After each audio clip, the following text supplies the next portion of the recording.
Ladies and gentlemen, welcome to Chatham House. I'm Robert Niblett, Director of the Institute. I think I know most of you here today, and I want to say, first of all, a very big thanks to all of you for joining Chatham House for its second London conference on globalization and world order. A suitably big title, the kind of thing that my thesis supervisor at university would have warned me not to take on as an essay title, but the sort of thing I always wanted to take on as an essay title. And maybe we're living these conferences a little bit vicariously through that desire that I've always had for Chatham House to take advantage of its location in London, of its broad range of networks, in order to be able to have a truly international conference. And it's the second year we've managed to do it. We tried it out last year. For those of you who attended the conference last year, we got good feedback. We very much wanted to be able to undertake it again. I'm delighted we've been able to do it. And a big thank you, as I said, to all of you for finding the time to come and join us here today. And we have people both who have busy commitments on the government side, and I know that Foreign Minister Brenda, who's going to have to head off to Paris tomorrow, we've got to make sure we get him out of here on time this evening. And also all of you, both here as participants and also those of you participating on panels, all have many other things that you could be doing. So we're very grateful you'd find the time here. Very quickly, there's three things we're trying to do with this London conference. One is to kind of step behind the headlines. Chatham House has always tended to work on its conferences on very specialist issues, reflecting the way we're organized around specialist topics.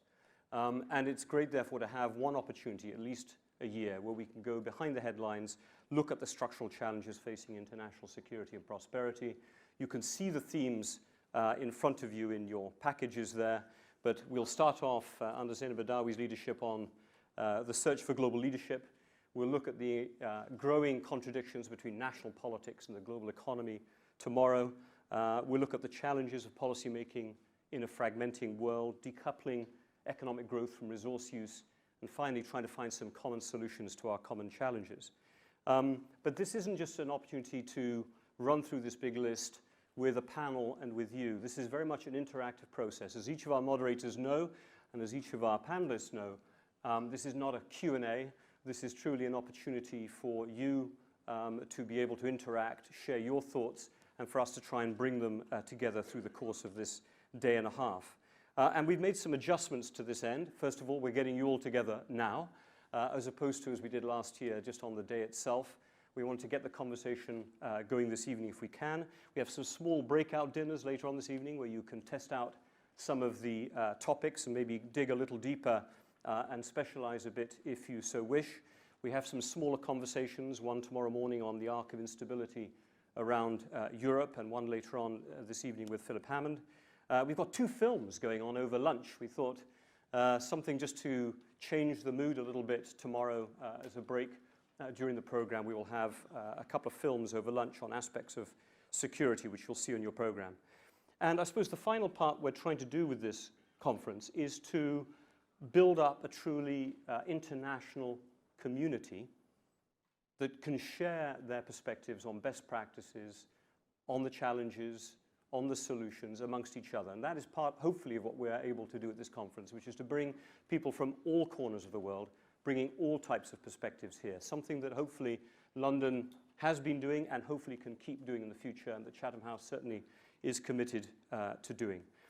So you've got the program there. As you can see, there's been a slight adjustment. Philip Hammond, because of parliamentary business being flipped, is going to arrive at the end of this panel to share some remarks. And then, because we're British, we're going to have drinks in the garden, despite the 30-mile or 20-mile-an-hour wind, etc. out there. And hopefully it won't be raining when we step upstairs again. If it does, we'll stay inside. But that's the plan, to go in the garden before heading off to our dinners. But enough from me. I just wanted to do a couple of last little comments here, just in terms of housekeeping, and one big thank you as well. First of all, thank you. Housekeeping, this is obviously all on the record. Not obviously, but it is on the record, even if you're at Chatham House, even right here, right now, because we want to share these ideas with a broad audience. Only the dinners will be held under the Chatham House rule. And so this is being live streamed. Warning. So just to make that particular note, there is a conference app. We thought about it last year, Chatham House and conference apps. well, you've got to try it. So hopefully it works and it tells you how to do it. Mine's working, so hopefully you will all be able to work on that. To remind you, you can tweet under the hashtag London Conference. Finally, let's make one very important point, as I do frequently. We wouldn't be able to have brought you all together. We wouldn't have this great program over today and tomorrow without the support of our sponsors of this conference. Laying on this kind of an event is not easy. And it's one of the reasons I think London hasn't tried it so far. But we are extremely grateful to Chevron and to AIG, in particular as kind of lead sponsors this year. Chevron is a founding sponsor from last year. To BP and to Diageo and to our media partner Bloomberg, who are also sponsoring the dinner we will hold at the British Museum tomorrow evening. And a big thank you. You all know some of you are here, to those who've helped make that sponsorship possible. It's really very much appreciated. Zaina, I've taken a lot of your time, but over to you. You're a marvellous warm-up act, Robin. Thank you so much, Robin Niblett there. Good afternoon, excellencies, ladies and gentlemen. It is my great pleasure to be presiding over this search for global leadership. So I have a panel of Boy Scouts and Girl Scouts. We're going to be looking for the search, and I think we've got, including me, just about every continent covered here: Africa, Asia, Middle East and Europe. So a quick introduction for our panel. Hiba al-Nasser is from here, from Chatham House. She joined Chatham House October last year from Jordan, where she worked with the Queen Noor Hussein Foundation. Hello, Hiba. Thank you very much indeed for being with us. The Foreign Minister of Norway, Børge Brende, who has held other portfolios in Norway, haven't you, Minister of Trade, and you were also chair of the UN's Commission on Sustainable Development, and also had a stint as head of the Norwegian Red Cross, so a man of many parts. And you also, I think, had something to do with China, advising the Chinese government, so maybe you can link up with one of our other panelists here. So hello to you. Sergei Karaganov also was an advisor to the presidential administration in his native Russia until 2013. He's now at the National Research University. Hello. And we have, he was looking the other direction, and Professor Joseph Nye, of course, from the Harvard School of, Kennedy School of Government at Harvard University, somebody just about everybody knows, and then Dr. Zhu Wenbo from the Fudan University in China, International Institute, the Institute for International Studies. So that is our panel, and we're going to start with you, Hiba, because in this search for global leadership, the question that's sort of kind of been put forward by Chatham House is that the United States has been rather lacking in global leadership. Is that something you accept, or from looking at the Middle East in particular, or do you feel that the United States is playing a meaningful role in the region? Well, thank you, Zainab, for your question. Upon learning that I am to speak in this conference, I used a very kind of trendy thing, let's say, over the youth. So I went over my Facebook friends and I asked them 3 questions in search for global leadership. So the first question I asked, I posted, and then I told them that I'm bringing your voice to Chatham House platform, so policymakers and your excellencies and everyone here, so they can hear them. So I've got quite interesting views to start with. The first question I asked was, do you think that the US is retreating from its leadership role? And I got some confusing answers. Most of them didn't agree to the fact that who labeled US to be a leader. And I'll tell you why my friends like this label, and then I'll go give an overview of what the questions was, the answers I got were. From a point of view of a fellow here at the Academy of Leadership in Chatham House, I'll talk about the characteristics of being a leader, and I'm gonna list just 3 of them, so I'm not gonna bore you. And then I'll apply them to the case of the US and see how the US has been labeled as lacking leadership. But not too long, please. No, I'll just be very quick. And the first characteristic of being a leader is accepting diversity. And in order for a leader to accept diversity, that means a leader shouldn't go and enforce his own procedures on others. And I can't think of a better example than the Iraq War and how the US went and enforced its democracy, or its own definition of democracy, on Iraq. Something else that, to accept diverse point of view, a recent example from the Middle East, we have all seen the Arab Spring and how the youth were calling on the streets asking for democracy. And it was quite interesting that the US didn't pick up on this call because it kind of doesn't apply to its own definition of democracy.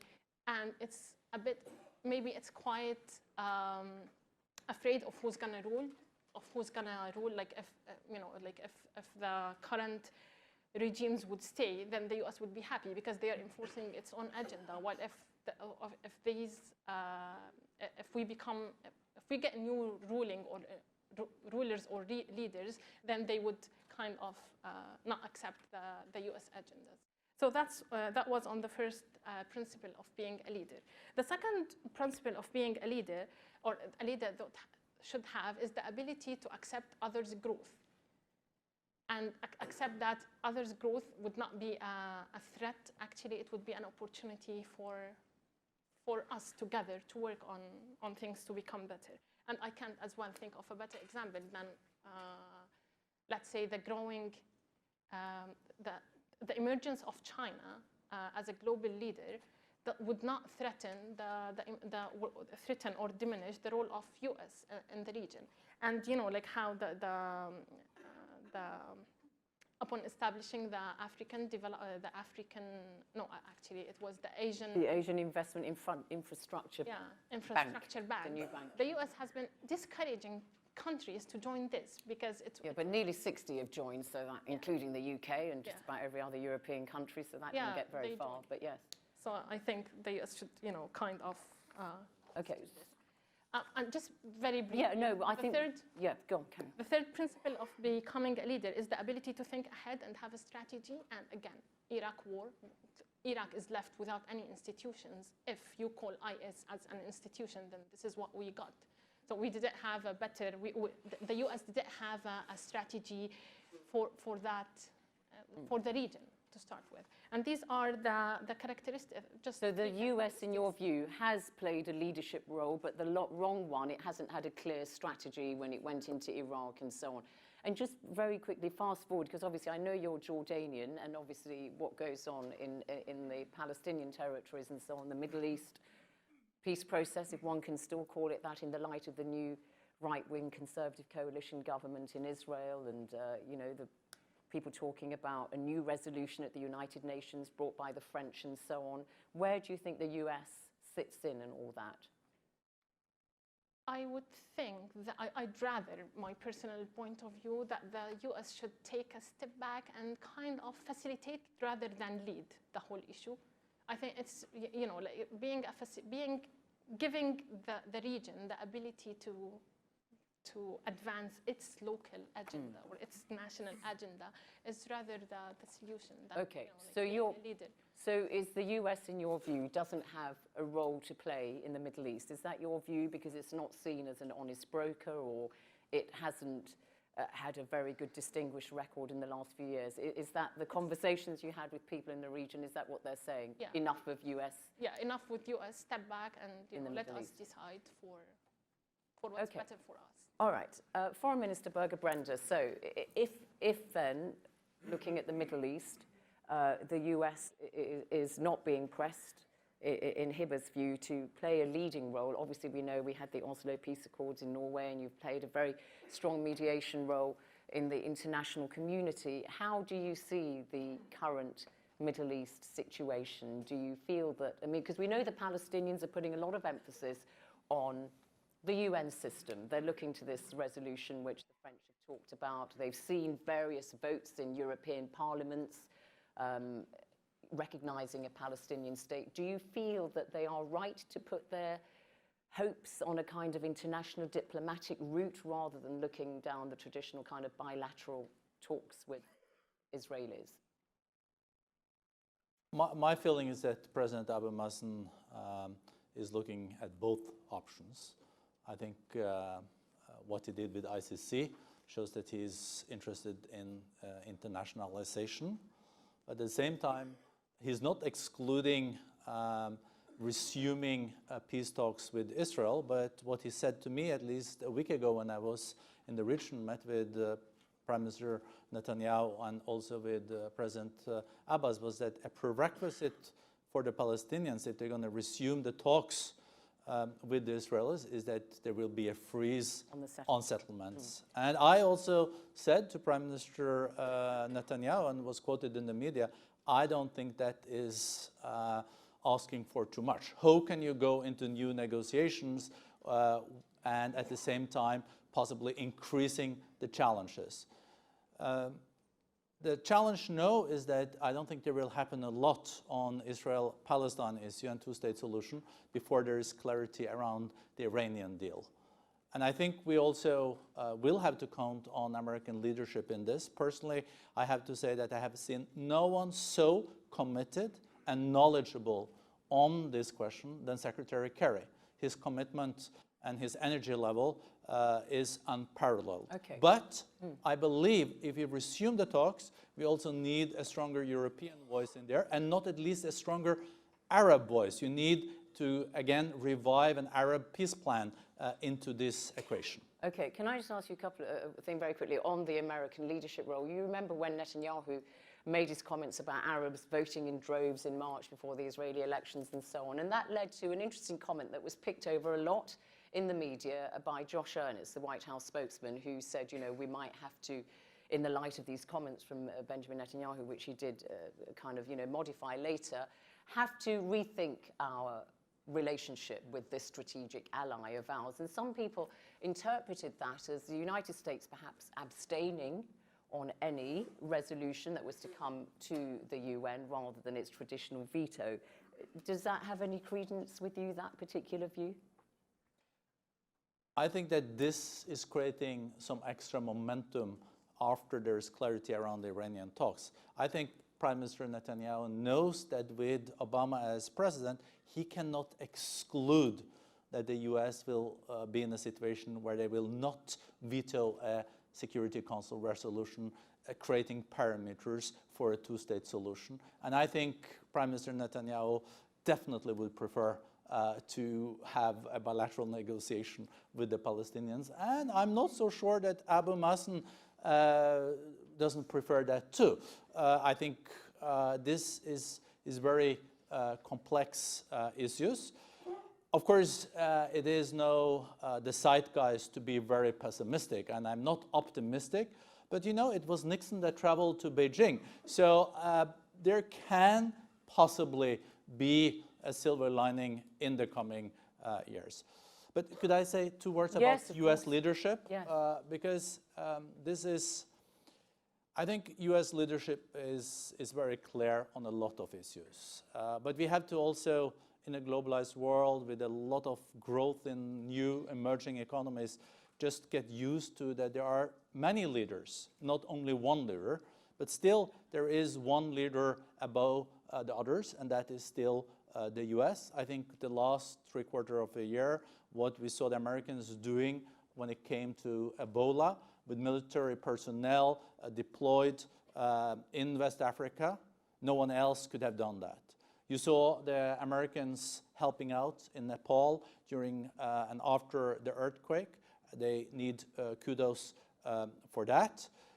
We can also see a historic deal now on nuclears with Iran, and the driving force has also been the US under President Obama's leadership.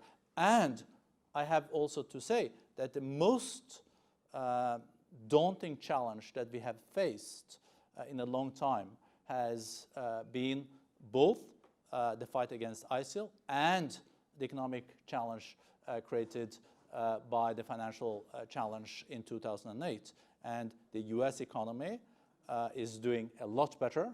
On ISIL, of course, in Iraq, it looks very bleak. And I think we have also to prepare for some setbacks. But I don't think the Americans and President Obama promised that this was going to be easy. But we also have to look at it in a counterfactual manner.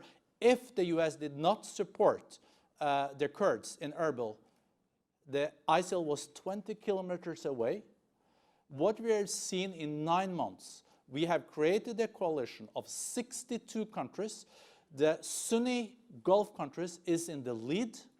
And in addition, Maliki was changed with Abadi and there is no pressure on a more inclusive government in Iraq. It looks very difficult. Ramadi was lost to ISIL, but this, in my view, only shows it that we have to step up the fight against violent extremism. So you still see the United States as being the kind of lead nation in this very turbulent region. And just a word then perhaps on Yemen, where we've seen the Saudis.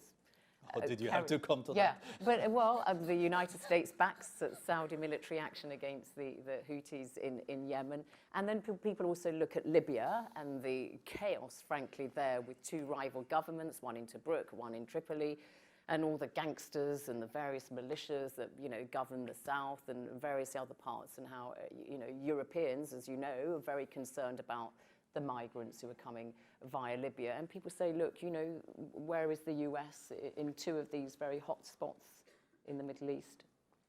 I think that's a good question. If I might then just add that the meltdown of Libya, not being a country but just a territory run by different militia these days, is also a reminder for the Europeans that we have to step up, taking more responsibility for our own defense and also in our own areas. We cannot always count on the Americans. And I think we're even seeing this in the UK, definitely in Norway and the rest of Europe, seeing that what we used to define as foreign policy is becoming domestic policy. The security threats and the challenges on migration, the youth bulge of Africa is not only something that happens in Africa or in the Middle East, it's something affecting us every day in our everyday life, our security. We could, of course, also would have liked to, in my view, there should have been a roadmap for what came after Gaddafi in Libya. That plan was not there. It's not only an American responsibility. I can think of a couple of European politicians that were even more active and pushing for this, one not being president anymore. So it's a mixed picture, but we have not been good at thinking through what is the exit plan, what is the roadmap. I think that was your point in Iraq in 2003. Bremer's running off the country after Saddam Hussein left was a disaster. What happened after Gaddafi also has developed into a disaster, but at least we're honest, and then we have to just get on with it and try to fix it, even if we have done some cardinal mistakes in these two countries. So you say the Europeans should also step up to the plate a bit more, and obviously we know that a former Norwegian Prime Minister, Jens Stoltenberg, is now Secretary General of NATO, and he has made this point that, you know, European countries don't spend the requisite 2% of their GDP as NATO requires on defence. Do you see the Europeans in any meaningful way doing what you would like to say that you'd like to see them do? I think Mr. Jens Stoltenberg is right about this. You know, the last 10 years, we cut the defense budgets with 40% in NATO. Our Russian counterpart has increased their military budget with 60% in the last 5 years. This is a paradox, and I don't think we can continue like this in Europe when we're now seeing more challenges. So that's why Norway is increasing our military budgets, and we will continue to do so. Together with Poland, Turkey, and Norway is the only 3 European NATO countries that have not been cutting back on our military defense budgets, and we will not do so because this is an investment in our own security and sovereignty. Anders Fogh Rasmussen, Stoltenberg's predecessor, the last figures I saw from him, Sergei Karaganov, were Russia increasing its defence spending by 50% in the last 5 years compared to a NATO average of 20%. Okay. So if you take all NATO members, why is Russia so keen to spend so much on its military, and is that part of its vision of its role in the world? Well, first of all, I mean, our spending on military and our military collapsed in the 90s during the revolution, so we have to repair. Second, we are living in an unpredictable world, which is growing there, unpredictable, and we have to rely on things which we know. Third is that Russia is, of course, recuperating from the abyss in which it found itself 25 years ago, but still a relatively weak power with limited soft power and limited economic power, still struggling to become a super modern economic power. So it has to rely on the instruments where it has a competitive advantage. Russians do not make good shoes, but they're very good in fighting. So I mean, it's as simple as that. Why not? Why shouldn't we invest where we? I mean, of course you could build shoe factories. I mean, but they will be awful. I mean, anyway. But but the main reason, of course, is that unlike most people in this audience, and even and unlike in like in the whole theme of our discussions, we are not so sure that the American retreat from leadership is first as bad, and second that we believe that unfortunately the United States is not of course semi-withdrawing living managed house as many people say. There's no documents about that, but that American foreign policy has been intellectually insolvent and outright sometimes adventurous. And I'm sorry, of course, in this audience, but I mean, when you, and against everybody's advice, I hope even in this room, Americans went and committed a bad aggression in Iraq. It went before that into Yugoslavia, and which was defenseless, and punished a peaceful country for 95 days of bombing. Then went in Afghanistan with land operation against all advice of all reasonable people, and created a problem for everybody and for itself. Then with allies it went into Libya and devastated Libya. So we see that at least we could not rely on the respect from the most powerful nation of the world of international law norms, etc., etc. So we have to be strong. In 2011, though, you backed the UN resolution yes, we to go tried. into Libya. We did. It was a mistake. We didn't back. We abstained, Well, and it was a bad. And we understood that it was a bad mistake because we believed that we could trust our partners who said they would never commit an aggression, which they did, basically covering up kind of a revolt and arranging the killing of Gaddafi, who was a very bad guy, but under whom the country was extremely well run, and was one of the sources of stability. You would have preferred to see I don't, Gaddafi stay. not a Gaddafi. I would like to have. I would like to have. Oh, by the way, if there is a on the plate there is no Gaddafi and completely uncontrollable and collapsing Libya, I would see, yes, of course, Gaddafi, because Gaddafi had the best social system. He was running his country. There was no problem of migration, and there was no problem of, of international terrorism coming. Well, he, of course, he himself was partly a terrorist, as they say. But after he was pressed hard, he stopped and he relinquished nuclear weapons. And after that, he was attacked. So with this kind of a leader in decline, I would say we have to be strong, unless, of course, John I and Henry Kissinger come to power.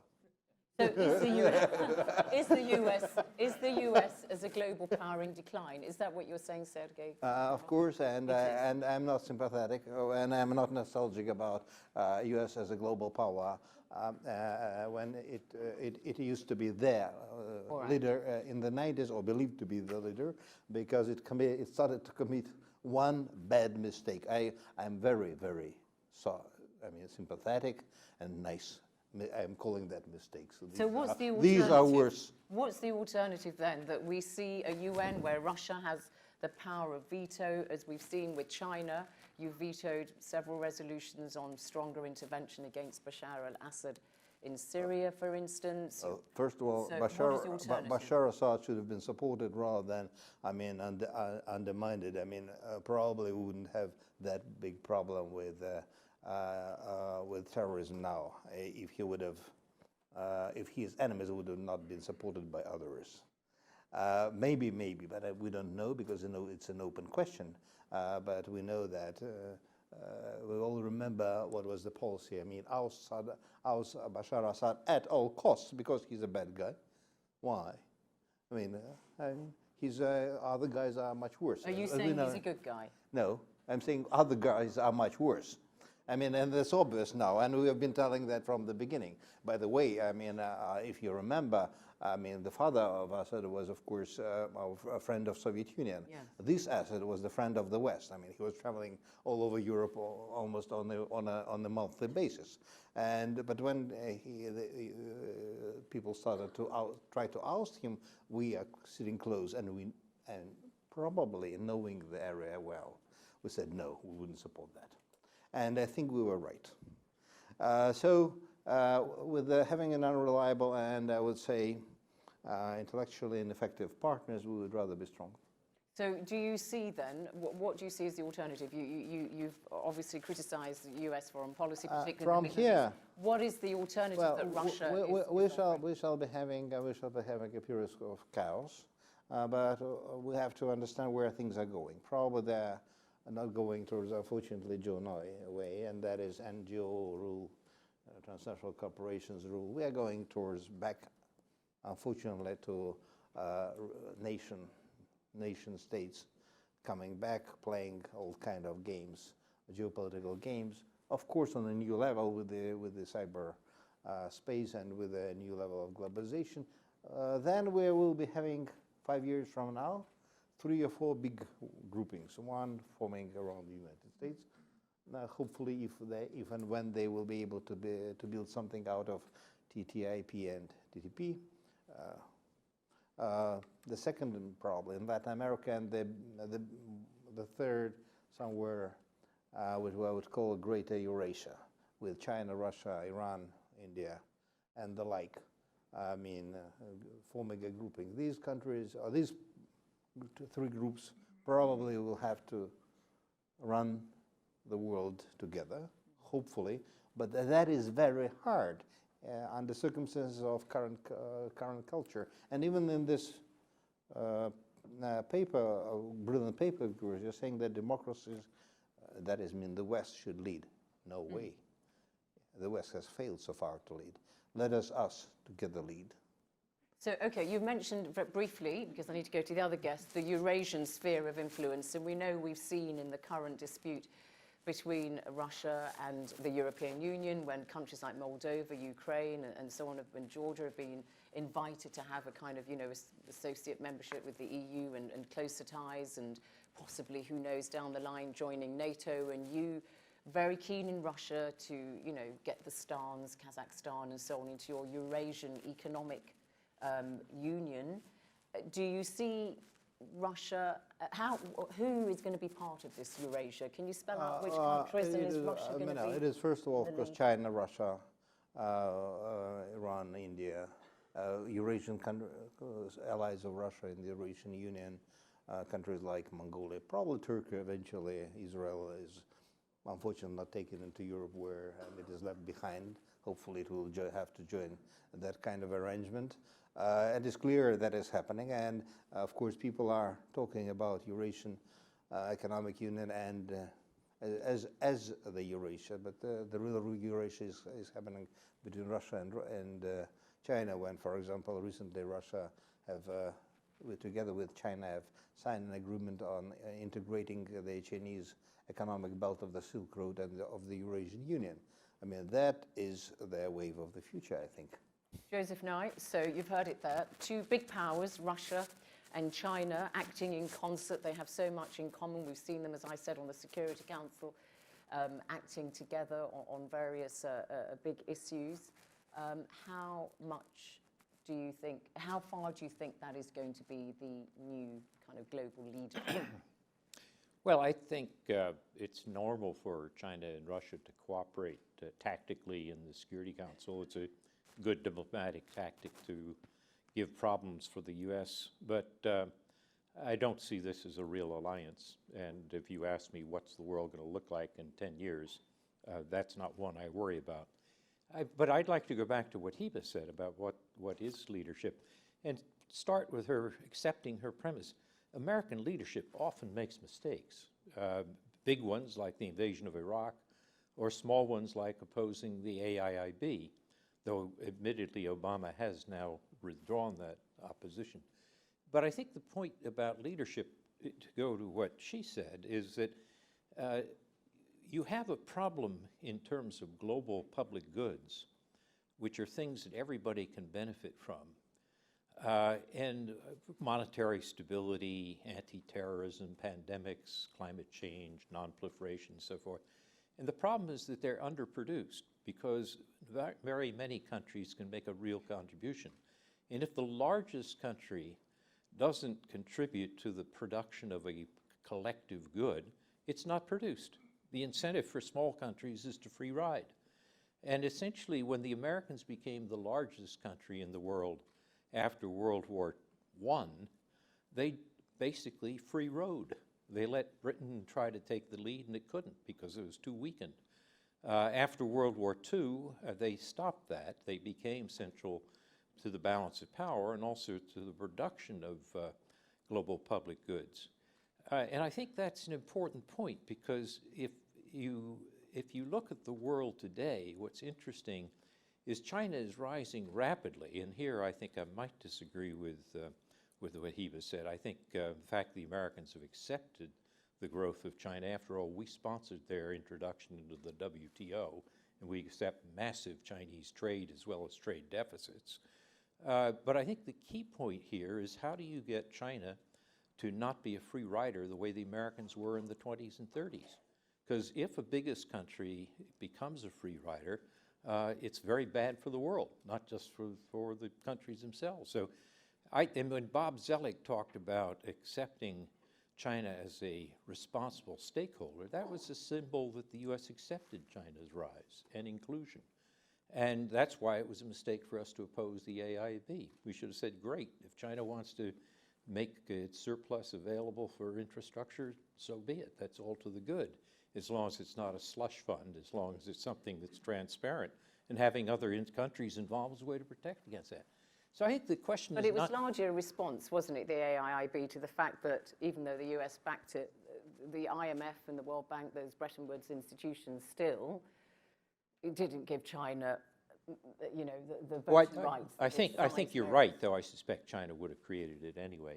I mean, I think it was foolish not to have gone further faster with the reform of the quotas of the IMF and the World Bank, but I think China would have done it anyway, to have an institution over which it had more influence. I don't regard that as a bad thing, though. And so I think the interesting question is, some people say America's in decline. I've just written a book called Is the American Century Over?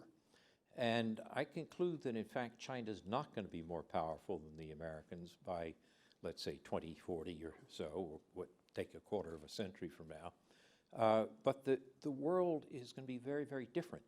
And the question is not the rise of China as a threat, it's the rise of entropy, the inability to get work done.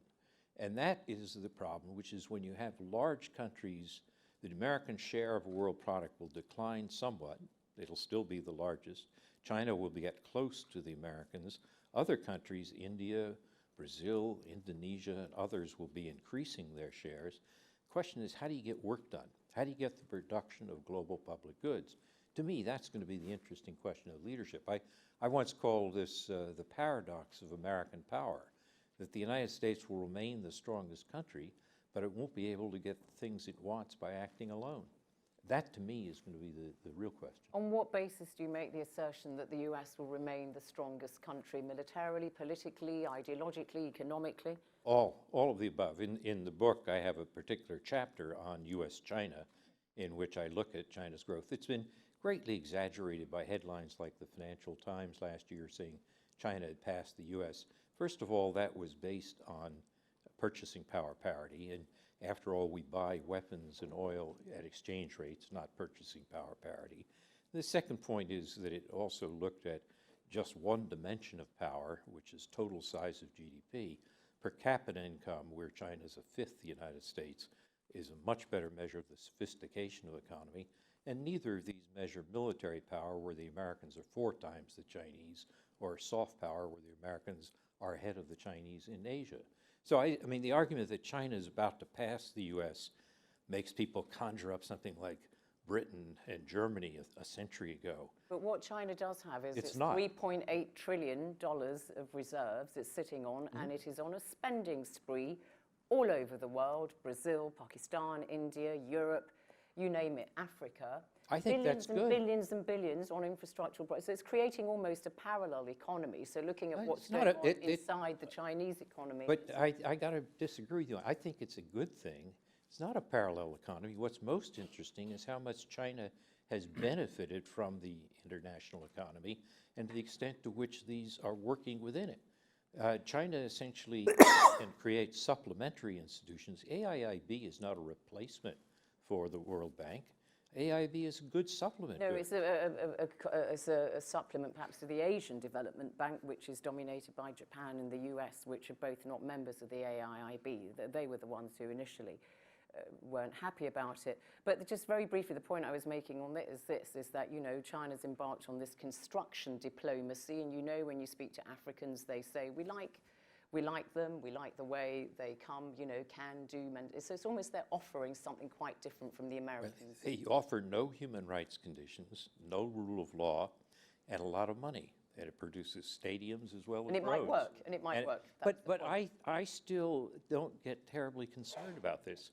The fact that money is being recycled from China's large trade surplus into providing infrastructure in less developed countries, good. That's what I mean about something we should welcome. I mean, to get all worried about some battle over the resources of Brazil because China's going to build a road or railroad across Brazil, that doesn't worry me at all. All right, Dr. Wu Jinbo. So one thing that is worrying people at the moment this week, I have to say this, is of course the dispute over the Spratly Islands in the South China Sea. And we know that a third of the world's shipping goes through the South China Sea. And as you know, Ashton Carter, the US Defense Secretary, has said to all countries, not just China, to desist in building these artificial islands. And it's created, you know, a certain tension. We've seen the US spy plane, you know, in May, earlier this month, in May, and also August last year. So people are kind of worried about what might happen in the South China Sea, and it's a manifestation of possibly a rivalry between the US and China. So when it comes to this question of global leadership, do you see the US as being in a bit of a rivalry, in whatever way, with China being in a bit of a rivalry with the US? Well, if you refer to the US leadership role, I think they are facing a couple of challenges. One, of course, is the resources are shrinking for the US to play this role as compared with 10 years ago, 20 years ago. Secondly, I think it is also constrained and more by a stubborn and confrontational Congress. Many issues, the US president cannot deliver as he promised because of the opposition from the US Congress. And thirdly, I think, you know, if the US really wants to be a good leader, it should welcome the emerging powers like China to join it to help provide better and more effective public goods. But the US, it seems, now more concerned about a rising China politically and militarily. So the US may prefer not to accept this kind of Chinese contribution, but rather, you know, just for the sake of maintaining the US dominance in global political and economic affairs. AIIB is just one example, even though that is very much welcomed by many countries. But I think the US is very much concerned about how this may challenge the dominance of current international institutions led by the US. So all these kind of things actually are the challenges posed to the U.S. Leadership. From a Chinese perspective, I think, like it or not, China will play a larger role to provide the public goods, either in this region and beyond. For example, China has played a larger role on the Korean Peninsula.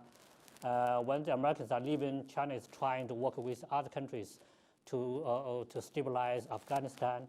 And we are trying to invest more in Asia to boost the infrastructure development.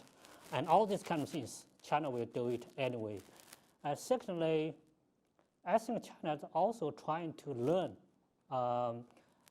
from the failure of the US. How can China do a better job in providing this kind of leadership?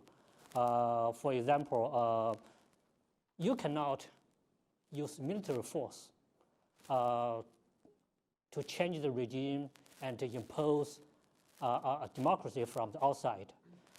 You cannot provide a one-size-fits-all formula for the socio-economic development of countries which have very different socio-economic cultural background. You cannot ask the country to, to establish a strong democratic system without forced developing a modern economy. So all these kind of things, I think China is thinking about how we can do a better job as compared with what the U.S. has been doing. Having said that, I think the U.S. remains to be a key member of the global leadership in the 21st century. And what the U.S. needs to know is to take a more enlightened view about the role of the emerging powers like China, and also to be more pragmatic, less ideological in providing this kind of leadership when it comes to specific problems, political, economic, and security. Then let me get to the question about the South China Sea issue. Let's remember, China's claim has been there for decades. China was the first to station troops in South China Sea after World War II when Japan surrendered. At that time, the neighboring countries in this region, most of them were not yet independent countries. So China's claim is not something new, not just because China getting stronger, so you launch this claim. It has been there for decades, much earlier than most of other countries that they have launched, be it Vietnam or Philippines or Malaysia. So that is a basic fact. That means China's claim in South China Sea has a very strong historical basis. But it's just when the Malaysian defense minister says he's very worried of outbreak of hostilities and your building of artificial islands has been at a rate that is so much more rapid and extensive than the other countries that make claimants or claims. Well, I mean, China is not the first to do this kind of reclamation. No, I didn't say you were, but you've right? got 2,000 acres in the last 18 months is a lot. I think the real question is how China is going to use this, enlarged island for what purpose, and how other countries, particularly the United States, will react to this. And what is the purpose of China? Because there are people who say you don't know. It's to become, as your strategy defense paper said earlier this year, to become a maritime superpower. Well, I think that kind of small islands cannot really turn China into a big maritime superpower. If you look at the aircraft carrier battle groups, that's something can really make you as a kind of significant maritime power. Right. Those small islands, they don't. Okay. For what purpose? Three. One is for civilian purpose. How this promote China's resources development in this region.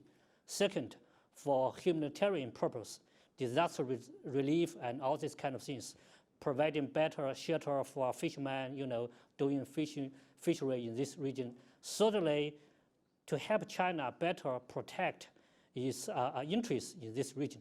So I mean, Vietnam or Philippines, Malaysia, they have all doing on the islands or areas. They have controlled. All right. So I think that there are three purposes China is going to do. Briefly, before we go to the floor, very quickly, you said that you don't believe, you know, America has done very well with its military interventions and so on, but I have to put it to you that the Chinese government is now planning this new counterterrorism law, going through the works and so on, whereby we may expect to see a more muscular response or presence in the world from China. We've seen you station 700 combat soldiers in South Sudan. I know you've had peacekeeping interventions before, but this, you know, this is an infantry battalion not seen before. You're talking about perhaps building a military base in Djibouti. So are we going, and you've talked about the fact that you also brokered talks between an Afghan envoy and the Taliban and so on. Are we going to see China assert itself more diplomatically and even militarily on the world stage? Generally, yes, because that's what China's overseas interests would require, and also the way China will exercise global leadership. But I think there is a big difference between the way China exercises its military beyond its border and the way the US has been doing. I cannot imagine a scenario in which China will just send its troops to a sovereign state and overthrow its government and trying to change its political system. So even in the case of Afghanistan, I think China would be very cautious not to send our troops really, even to stabilize the government in Kabul, because we have to think about the consequences. The Russians were there, Americans were there, they didn't really, you know, fix the issue. Why should China just, you know, make the same mistake? So I think strategic prudence is part of our security philosophy. We have to be very careful in that regard. Yeah. Thank you very much indeed. Very briefly, Foreign Minister, and then to the floor. Yeah. Thank you. Just an observation on China and also a bit related to the US. We are in many ways in a crossroad when it comes to this win-win thinking in global politics and a zero-sum thinking that we have seen emerging. The good thing with China, I have to say, is that China's economic growth, that is fantastic, lifted 700 million people out of extreme poverty, has been built on an export-led growth. It is no readjusting, but also the huge Chinese investments, FDIs all over the world, really shows and that China is also more and more relying on other countries doing well. So it is important for China that South Sudan is successful, that there is no civil war. It is all Why? Because they have their oil interests there. Yeah. Yeah. And they have their investments. So when the global economy grows, this is good for China, it's good for the US, it's good for Europe. So in the globalized world, we are all in the same boat. And that's what we saw also during the economic crisis in 2008. There were some people talking about this decoupling. It was a US problem, and we saw after 6 months it was the world's problem. And a China that sees that it relies on also collaborating and trading with the rest of the world is not an isolated China. But of course, there are some issues in the South China Sea and etc. that you touched on. But the overall thing is that we are not back in the Cold War days where you had a much more zero-sum thinking between Soviet Union and the US. No, there are links between between China and the US that are important. It's good for the US if China does well, and So it's vice a versa. multipolar world. Okay. It's Is a multipolar world. world. Okay, can I go to Ivan Krastev, Chairman for Liberal Strategies in the audience, and then anybody else? And not necessarily quick questions, but just comments, please, in the light of what you've heard. Ivan. Thank you very much. It's natural for Bulgaria, we have not been global leader recently. I said it's unnatural for the Bulgarian to start because we have not been a global leader recently, so we didn't make any mistakes. But I just want to make one comment listening basically to this extremely interesting conversation. I do believe that normally you're accusing big players of not being visionary enough and being not strategic enough. I have the feeling that now part of the problem with the failure of cooperation is that we're becoming too strategic and too obsessed with the future. Everybody starts to act, trying to imagine how China is going to look in 20 years, Russia in 15 years, America in 10 years. As a result of it, I do believe we have a problem to act on the problems that we have now. And this is what we're too much obsessed with projections, and probably this is part of the problem the cooperation faces. Okay, thank you. Panel, I'm going to ask you for your closing comments at the end, incorporating in your brief closing comments any of the points raised from the floor. Yes, could you, ushers with the microphone, is there only one microphone? One there, one there, one there, one there, one there, one there, and one there. Okay, if you keep your comments brief, I can go to all of you.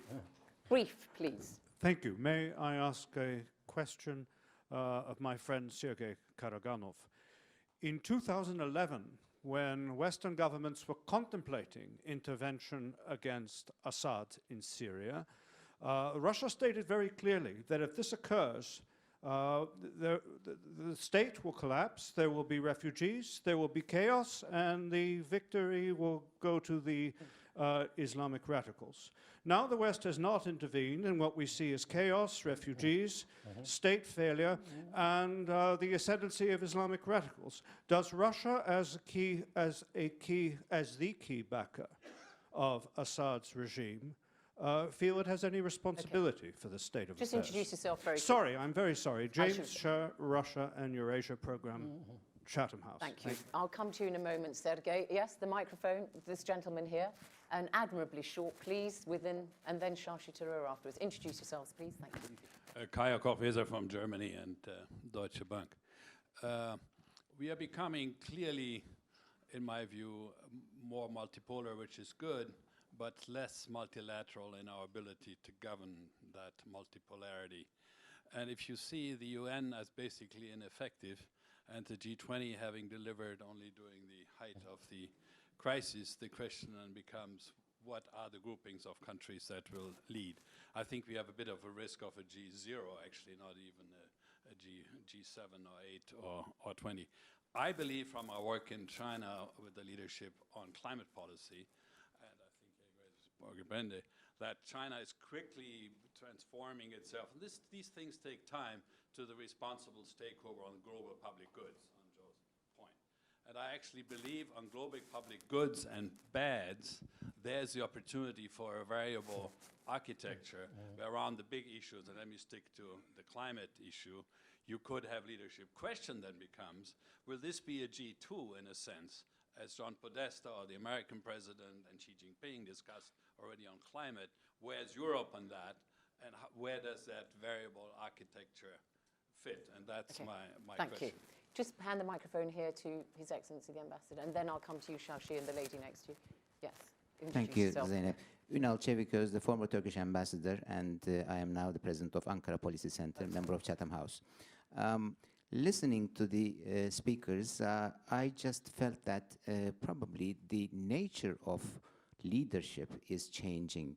It is not the leader who is changing, because the examples that Norwegian foreign minister gave about the United States is about Ebola, about Nepal, and about all those humanitarian assistances, and perhaps the nature of American leadership and American use of its influence is shifting from military use to a kind of soft power or perhaps smart power. And in that sense, when I listen to all the speakers in the panel, there is a rapprochement between this understanding about the new change and about the new leadership role between China and the United States. I am afraid I can't say that the same rapprochement exists between Russia and the other two big powers. But where does the European Union fit in this picture? And if it is exactly what I have explained, is this going to remain as the new leadership understanding in the world? Thank you. Just pass the microphone behind you. Please, everybody, very, very brief, please, so that in the interest of democracy, everybody can speak. Yes. Shashi Tharoor from India. Just a bit curious about the very premise of this panel. Do we need global leadership? Is it not far more sensible to acknowledge and embrace and welcome the advent of increasing multipolarity and not see it as a rise of China versus the decline of America or the rise of the rest and the decline of the West and all of these cliches, but rather see it as a process in which you're seeing a number of countries rising. And that those who are resisting their rise might well actually be better advised to accommodate, to create more space around the table so that no one is tempted to upend it. I would take issue with Joe's rather benign view of the AIIB, because quite simply, I think the Chinese are essentially signaling that if you won't give them a level playing field in the existing institutions, they'll go off and create their own playing field, which is surely far more dangerous for the world. And therefore, isn't it better to have a more accommodative Thank system? you. If you pass the microphone to, introduce yourself, please. Mina Al Arabia, Sharq Al Awsat newspaper. So as a journalist, I'm going to ask a question rather than comment. Briefly, thank you. Iraq, 2003, we all have our views on the war, but what's the solution for Iraq today? Okay, thank you. Yes, gentleman there, and then I'll come to you. Briefly. Hi there. Yaki Slir from the Institute for Security Studies. Does the Security Council UN leadership play any role in the future, or is the Security Council irrelevant? Okay, thank you. To the gentleman next to you there. If you take the microphone briefly, please. These are all wonderful. Oh, thank you. My name is Kato from Japan. First of all, some speaker mentioned about the importance of practical approach to the certain important international issues. But still, the international community needs to stick to the very fundamental values such as the rule of law and democracy. Having said that, so post-war territory should not be changed by rule by force. Having said that, China, thank you very much for your good explanation. But you are the member of the UN Convention of the Law of the Sea. But despite the fact, how can you justify your argument with the 9-line argument? So totally, in my view, unfounded argument. Thank you. Back to the Spratly Islands. Thank you. Yeah, briefly. My name is Adam Agay. I'm from Senegal. I'm author of China and Africa Relation book. When I look at the scene and I hear this talk, I tend to listen to an old discussion about international affairs, mainly state-centric approach. There are new forces emerging, asymmetric forces, disruptive forces, and I don't hear them here. So my question is, are we not going to be now in a world that needs to be led by such forces? I read this morning in the, I think, Wall Street Journal, that if OPEC wants to discuss energy policies with the USA, it needs no longer to talk to the US government, it needs to talk to 4,000 US companies these days. And the same thing applies, for instance, to Africa. That's the reason why I was asking the question. Today, Africa is no longer looking at the World Bank and other institutions to address its problems. It's looking at financial, innovative solutions the role of the private sector and non-state actors. So Thank I you. think that they have a place We'll in take this that discussion. as a comment. Thank you. If you give the microphone to the lady in front of you. Oh, it's just behind you. Thank you. What other hand was there? Thank you very much. One My or name two. is Akiko Yamanaka, Special Ambassador for Peace Building in Japan. And I just came back from Jordan. And I just found out that, for example, to solve the problem, the big country is most important. We have to really change a kind of mindset. Big country have to really together support a small country like, for example, Jordan, to really run about with Israel and Palestine. So this is just one example, but I think that's very important to change our perspective. Thank you very much. Microphone at the back. Yes, lady. I'm Suzanne, also from Penn American Center in New York. And just on the conversation on global public goods, I think we need to recognize we don't all agree on what those are. We might agree on non-proliferation and environmental protection and humanitarian promotion, but we don't agree on human rights, on anti-corruption as global public goods. And I would say it's the other rising powers in smaller countries that will determine whether those issues get included in a new definition of what constitute global public goods. Thanks. Give the microphone to the gentleman behind you. And then was there a lady there? And then one at the front here. Yeah, Eric Krivo, Stragorsky Center, originally from Belarus, but my question is about Ukraine. Is the crisis in Ukraine evidence of the new polar world, or is it evidence of something else? What does it have to do with the global leadership? Thank you. Might be one for you, Sergey. Okay, thank you. The lady there, and then the lady here, and I think that's it. Yeah. So panel, we'll get you to make your final comments incorporated. Thank you very much. Khulud Mansour, Academy Senior Fellow at Chatham House. And my question would go to Mr. Berende. You talked about the clear leadership and knowledge of the US and the region, mainly and the Middle East, and I would like to hear your perspective about the inconsistency and lack of knowledge of the US when it comes to Syria and how much it harmed the Syrian cause and the Syrian people. Thank you. Thanks. There was one hand left. Oh, two here. Two ladies. I can't turn you down. Very quickly. One there, and then we'll finish with here. Briefly, if you would. Simple question. What is the role of global public opinion?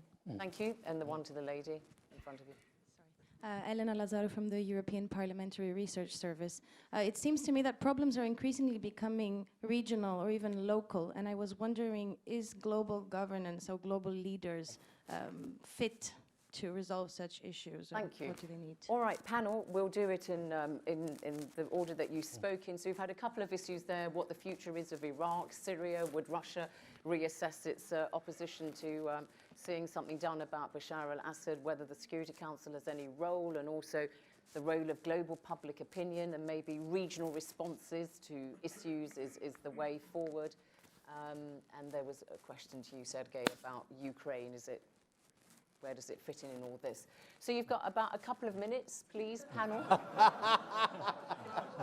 Yeah, we can achieve a lot at Chatham House, you know. So Hiba, please, your final remarks, incorporating whatever you like from that. It would be hard to sum up in just briefly, but I would pick on the last comment of the role of local actors in the region.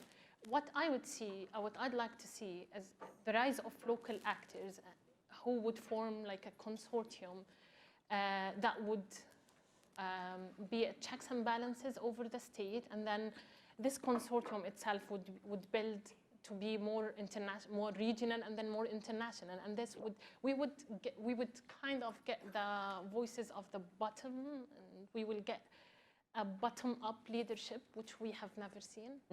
So this is what I'd like Good. to see. Thank you. Admirably on time. Thank you. Just a minute or so, please. Minister. This is a la carte menu, so I can leave the toughest questions to the even more competent people after me. Just a reflection on how to cope with the great challenges that we are seeing.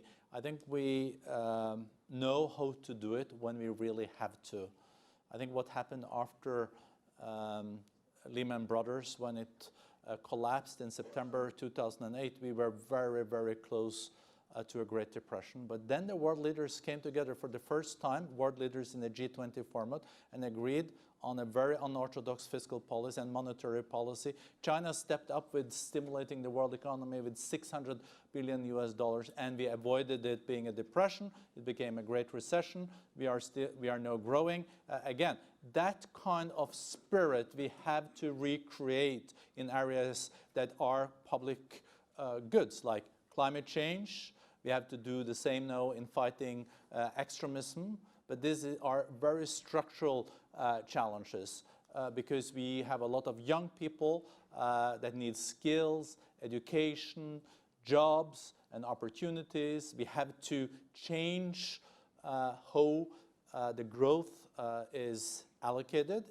Inequalities, it has to be inclusive, it has to be sustainable, and it has to create jobs. These are the big questions of this century. And I think that we cannot solve all this if we don't also revive the multilateral system to deal with that. And if the multilateral system doesn't deal with it, we will have instead, like AIB, we will have also mega regional trade deals instead of trade deals that are better through WTO and etc.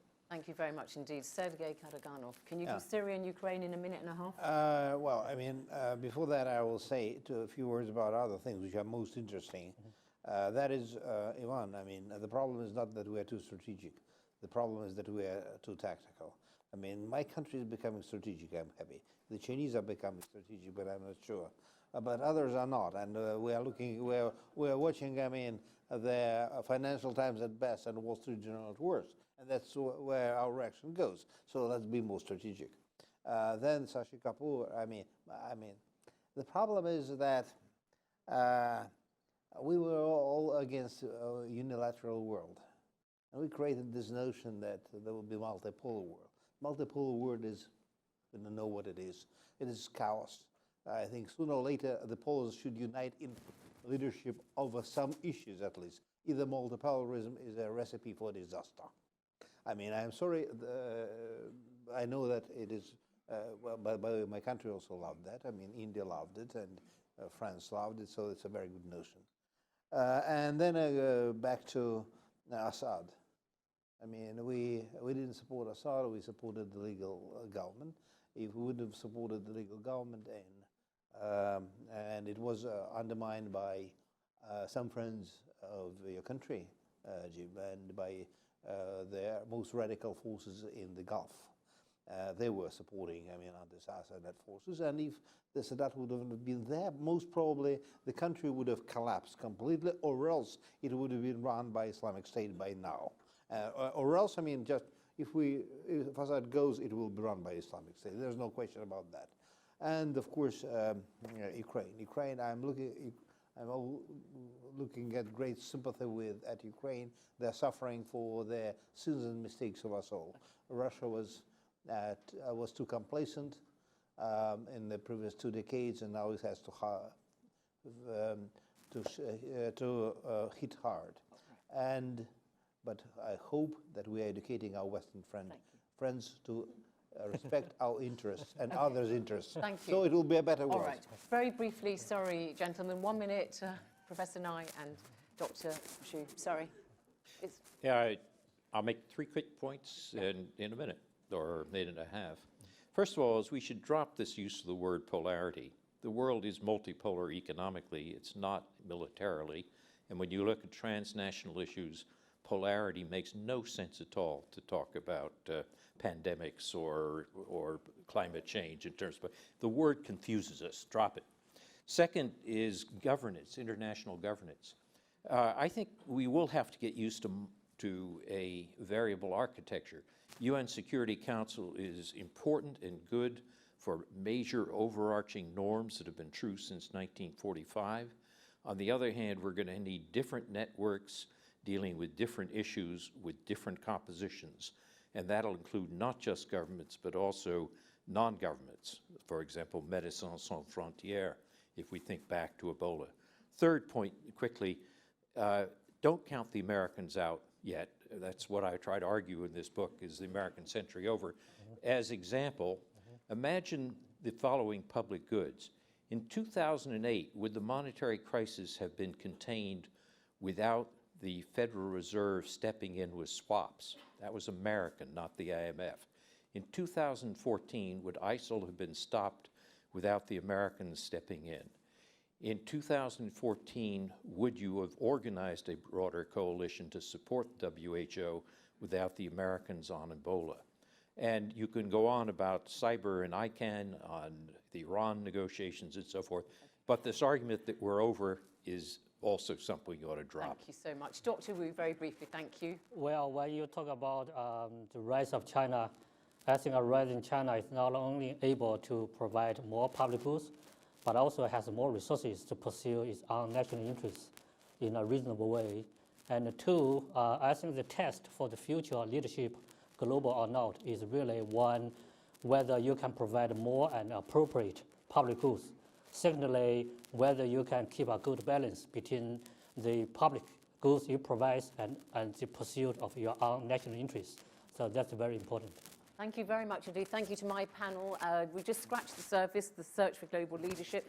You can put flesh on the bones, I think, tomorrow then, where you have more panel discussions. Thank you very much indeed to my panel. Thank you to you.